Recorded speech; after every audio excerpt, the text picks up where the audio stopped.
നിങ്ങളുടെ ഒരു കുട്ടിയെ ഇവിടുത്തെ ഇൻസ്റ്റിറ്റ്യൂഷനിൽ വിട്ടുകഴിഞ്ഞാൽ വീണ്ടും അവൻ ഉന്നത വിദ്യാഭ്യാസം കഴിഞ്ഞിട്ട് 10 വർഷം എടുക്കും.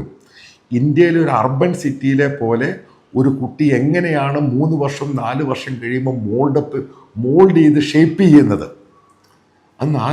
അവൻ ഈ പറയുന്ന 3 വർഷം എടുക്കുമ്പോൾ ഇവിടെ 10 വർഷം എടുക്കും. കാരണം ഉന്നത വിദ്യാഭ്യാസം. അപ്പം 10 വർഷത്തെ ഡയറക്റ്റ് ഗ്യാപ്പ് ആവുക. അതാണ് നിങ്ങൾ ആദ്യം മനസ്സിലാക്കേണ്ടത്. പിന്നെ ഈ ബാംഗ്ലൂർ സ്റ്റഡി, ഡൽഹി സ്റ്റഡി ഇതൊക്കെ ചുമ്മാ അബദ്ധം പറയുന്നത്. കാരണം ഞാൻ ഈ സിറ്റികളിലൊക്കെ ജീവിക്കുകയും ജോലി ചെയ്യുകയൊക്കെ ചെയ്തത്. അതിൻ്റെ കാര്യം എന്താ, ഈ മറ്റുള്ള സിറ്റികളിൽ പോയി കഴിഞ്ഞാൽ നമ്മുടെ ഈ പറയുന്ന 16, 17, 18 വയസ്സുള്ളൊരു കുട്ടി അവിടെ ചെന്ന് കഴിയുമ്പം അവൻ 1 വർഷം കൊണ്ട് ലാംഗ്വേജ് സ്കില്ല് അവൻ ആദ്യം കിട്ടും. ഒരു ലാംഗ്വേജ് അല്ല, മിനിമം 3-4 ലാംഗ്വേജ് അവൻ പഠിക്കും. മനസ്സിലാക്കേണ്ട സംഭവം, മലയാളം എന്ന് പറഞ്ഞ പുണ്ണാക്ക് ലാംഗ്വേജ് എടുത്തുകൊണ്ട് ലോകത്തെന്നല്ല, ഈ കേരളം വിട്ട് കഴിഞ്ഞ് ഇന്ത്യയിൽ എവിടെയും പ്രയോജനമില്ലാത്തൊരു ലാംഗ്വേജായത്.